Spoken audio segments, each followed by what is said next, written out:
Hi అండి, నమస్తే. Welcome to అమ్మ వంట. ఈరోజు అమ్మ వంటలో మనం చేయబోయే రెసిపీ దొండకాయ పచ్చడి.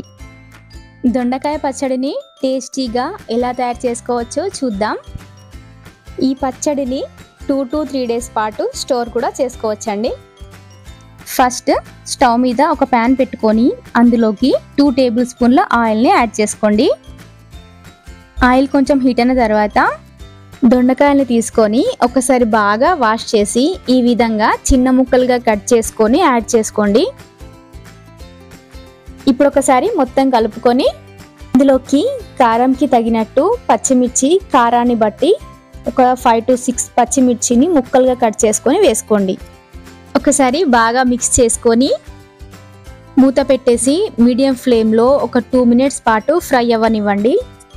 2 minutes తర్వాత మూత తీసి ఒకసారి బాగా కలుపుకొని 2 స్మాల్ సైజ్ టమాటాలని ముక్కలుగా కట్ చేసుకొని వేసుకోండి. ఇప్పుడు ఒకసారి మొత్తం కలుపుకొని మూత పెట్టి మీడియం ఫ్లేమ్లో ఫ్రై చేయండి. మూత తీసి మధ్య మధ్యలో కలుపుతూ ఫ్రై చేసుకోవాలి. ఇలా చూపిస్తున్న విధంగా ఫ్రై అవ్వాలి. ఇలా ఫ్రై అయిన తర్వాత స్టవ్ ఆఫ్ చేసేసి దీన్ని పూర్తిగా చల్లారనివ్వాలి. ఈలోపు ఒక మిక్సీ జార్ తీసుకొని అందులోకి 2 tablespoons వేయించిన పల్లీలు వేసుకోవాలి.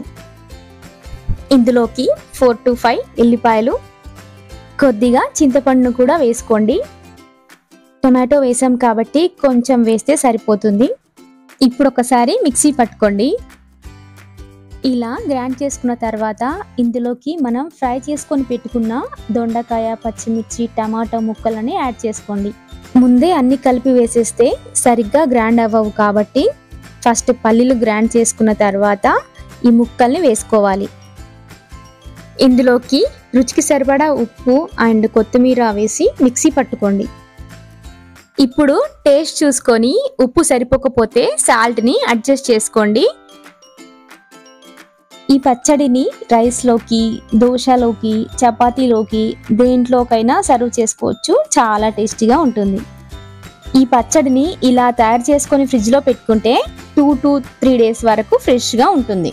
ఈ వీడియో కనుక మీకు నచ్చినట్టయితే ప్లీజ్ లైక్ చేయండి. మీ ఫ్రెండ్స్ అండ్ ఫ్యామిలీ మెంబర్స్తో షేర్ చేయండి. ఇలాంటి సింపుల్ రెసిపీస్ కోసం అమ్మ వంట ఛానల్ని సబ్స్క్రైబ్ చేసుకోండి.